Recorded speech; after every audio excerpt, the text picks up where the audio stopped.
Bonjour. Cher maître, honorable assistance, bonjour. Permettez-moi de vous présenter un travail sur l'éducation thérapeutique chez les patients ostéoporotiques, l'expérience dans notre service, les services de médecine physique de l'EHU d'Oran. Donc, moi, je vous apporte rien, enfin, je ne vous parle pas grand-chose sur l'ostéoporose. Par contre, je voulais juste insister sur le risque fracturaire accru des patients ostéoporotiques et les fractures qui engendrent par la suite, enfin, la chute d'une simple hauteur, enfin, pour un traumatisme mineur. En effet, je vous dirais juste qu'il existe un lien étroit entre l'ostéoporose et la chute qui s'explique en partie par un certain nombre de déterminants communs. Il y a l'âge, les facteurs génétiques et anthropologiques et autres facteurs. Il a été démontré aussi que les sujets ostéoporotiques présentent 2 fois plus d'antécédents de chute dans les dernières années par rapport aux sujets non ostéoporotiques et que l'activité physique en charge ou en induisant des forces d'impact élevées engendre des effets bénéfiques sur l'ostéodensitométrie et ainsi diminue le risque de fracture. L'objectif de notre travail est d'élaborer un plan d'intervention cible dans le cadre d'éducation thérapeutique des patients ostéoporotiques via des ateliers posture, chute et motricité, et autrement appelés les ateliers chute. Et aussi le traitement des facteurs de risque modifiables pour prévenir les chutes. Un petit rappel sur le lien et le bénéfice de l'activité physique et le remodelage osseux. Ça a été dit, mais je voulais juste rappeler que le métabolisme des tissus osseux et les tissus musculaires, donc il y a beaucoup de facteurs en commun qui interagissent de façon bénéfique pour chaque changement dynamique, que ce soit l'impact au sol ou bien à la contraction musculaire, qui va favoriser la solidité et augmente ainsi la résistance osseuse.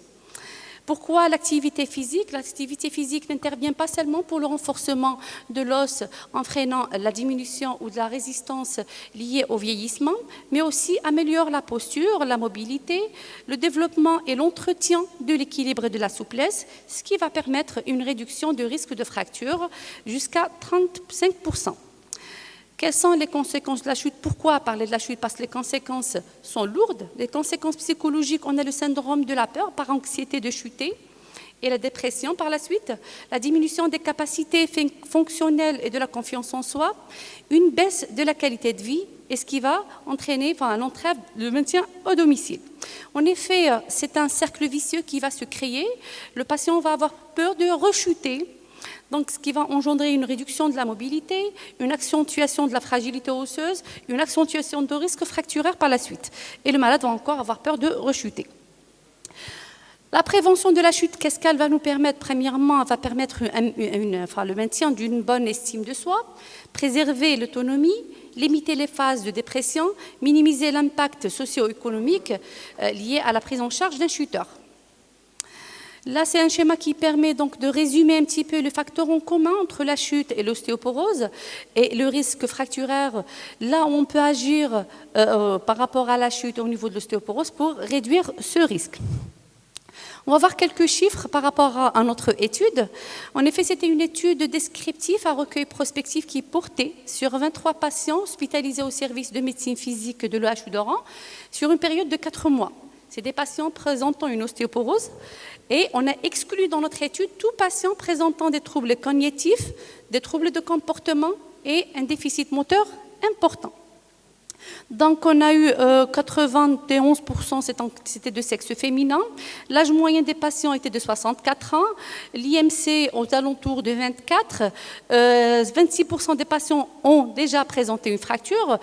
43% de nos patients étaient sédentaires. Et là, une répartition par rapport à la fréquence de chute. Jusqu'à 12 patients ont présenté dans leurs antécédents une durée de 12 mois une chute. Donc, c'est des patients unichuteurs contre 7 patients. Donc, c'est des patients multichuteurs. Ils ont chuté au moins 2 fois dans une période de 12 mois. Et 6 patients n'ont pas présenté de chute. Alors, l'EVA-appréhension, en effet, c'est une échelle qui est gradée donc, de 0 à 10. Là, ça évalue l'appréhension de chuter. Donc, 0, le patient n'a pas peur, il n'appréhende pas la chute. Et 10, quand il appréhende, il a peur de chuter. L'EVA moyenne des patients est à peu près 7. Les tests d'évaluation qu'on avait utilisés pour notre échantillon, donc le Time Tap and Go test, c'est un test simple qui permet d'évaluer la motricité, les transferts et l'équilibre. C'est un simple test, donc à l'aide d'une chaise et une distance de 3 mètres, le patient doit se lever, donc parcourir une distance de 3 mètres, faire un demi-tour. Le test considéré normal quand le temps réalisé est inférieur à 20 secondes. Le test d'appui unipodal, c'est un test qui évalue l'équilibre. On demande aux patients de rester en appui unipodal le plus longtemps possible. Un test dit normal quand le test, la durée d'appui est supérieure à 5 secondes. Test de Tinetti, il évalue l'équilibre statique et l'équilibre dynamique. Ça, c'est un test qui évalue par contre le risque de chute. Donc, inférieur à 20 points, c'est un risque de chute très élevé. Par contre, au-delà de 28 points, donc c'est un risque minime. Notre prise en charge, bien sûr, un traitement médical, une éducation thérapeutique, particulièrement à l'atelier Schutter, ce qui concerne nous, les rééducateurs, et l'appareillage.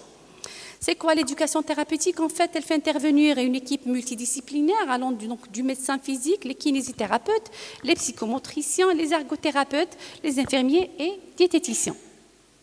Cette éducation thérapeutique qui comporte 4 axes, une amélioration du dépistage des risques de chute, information des patients et des aidants, développement de la prévention, éducation des patients et de leur entourage.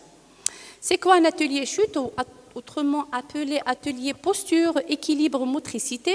C'est un atelier de groupe donc, de 5 à 6 patients. L'exercice, l'atelier dure 30 minutes jusqu'à 1 heure, tout dépend de la capacité, des performances des sujets, des patients, et c'est fait d'une façon quotidienne, donc je dirais 5 fois par semaine. La durée de l'atelier est en moyenne d'1 mois, bien sûr avec une fiche de suivi préétablie avec un bilan initial, musculaire, articulaire, postural, sensitif, et j'attire l'attention sur l'interrogatoire. Alors, notre atelier implique des exercices spécifiques, c'est des exercices de stimulation, des exercices de coordination, pour le renforcement musculaire, des exercices de correction posturale, donc particulièrement le travail proprioceptif, et des exercices d'assouplissement. Ces exercices permettent donc d'agir sur l'appréhension de la chute et surtout d'éduquer aux techniques de rétablissement après la chute. L'appareillage, comme on dit, un pied mal chaussé, chute assurée. L'appareillage ne s'en contente pas seulement donc, du chaussage, mais aussi de l'habillage. Donc des patients qui portent des vêtements longs, donc, qui donnent vraiment une cause de chute. On peut céder aussi donc, des aides techniques, tout dépend des capacités fonctionnelles des patients. L'aménagement de l'environnement, donc des tapis, donc particulièrement donc, pour la salle de bain. Donc, comme résultat, 19 patients, soit 82%, ont adhéré à la thérapie et compris l'importance des consignes de sécurité dans la prévention des chutes.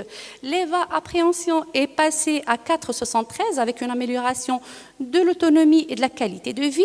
Là, c'est un petit récapitulatif, les résultats des différents tests Time Up and Go, le Tinetti et l'appui unipodal. Par contre, l'appui unipodal, on n'a pas un résultat satisfaisant, donc on n'est pas arrivé à 5 secondes parce qu'il y a des problèmes, gonarthrose et des patients multitarés. Donc, en conclusion, je vais conclure pour dire qu'en raison de leur fréquence, leurs conséquences physiques, fonctionnelles, psychologiques et sociales, les chutes des patients ostéoporotiques représentent un véritable problème clinique et économique. Les chutes demeurent banalisées par les patients et leur entourage et volontiers mises sur le compte normal de l'âge. Et il est possible de prévenir les conséquences de l'ostéoporose, particulièrement les fractures. Soyons ainsi proactifs par une bonne évaluation du risque de chute, par une bonne évaluation et prise en charge de la maladie et une éducation des patients et de leur entourage. Je vous remercie pour votre attention.